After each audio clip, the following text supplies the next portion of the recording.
বঢ়িয়া লাগছে ভালতো বঢ়িয়া দে ইয়াৰ ফটো মাৰি নহ'লে মোক এটা হাত এৰাই নিদিব দে তোক কেনেকৈ বেয়া পাম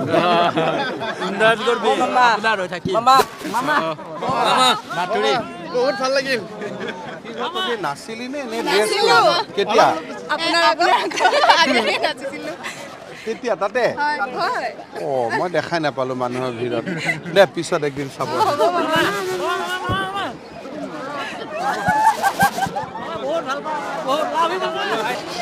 কিমান ৰাতিলৈকে বাৰটালৈ ঘৰ ভাত পানী খাই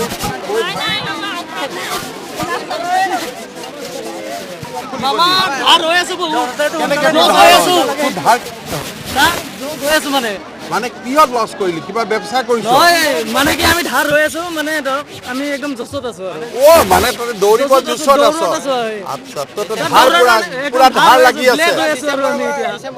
ডিচেম্বৰ নোলাব অহা বছৰ ফৰেষ্টত ওলাব আমি ৰাস চোৱাই নাই সেইকাৰণে দৌৰি প্ৰেক্টিচ কৰি থাক ৰাতিপুৱা ধাৰ হৈ থাক পুৰা একদম ধাৰাই থাকো ধাৰ মানে ইটো ধাৰ বুলি ভাবিছিলো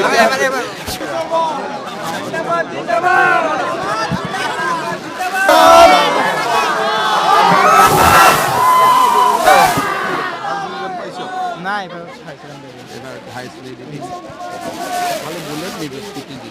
হ'ব দিয়ক হ'বনে কিবা এটা পালেও হ'ব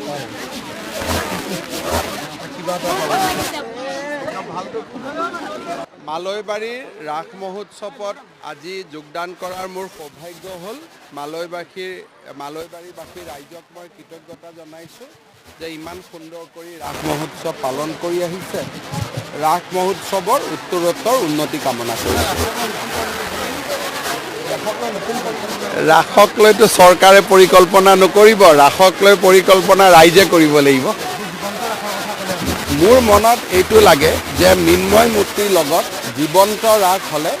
মানুহে ৰাসৰ যিটো অমৃত সেই অমৃতটো সেৱন কৰিব পাৰিব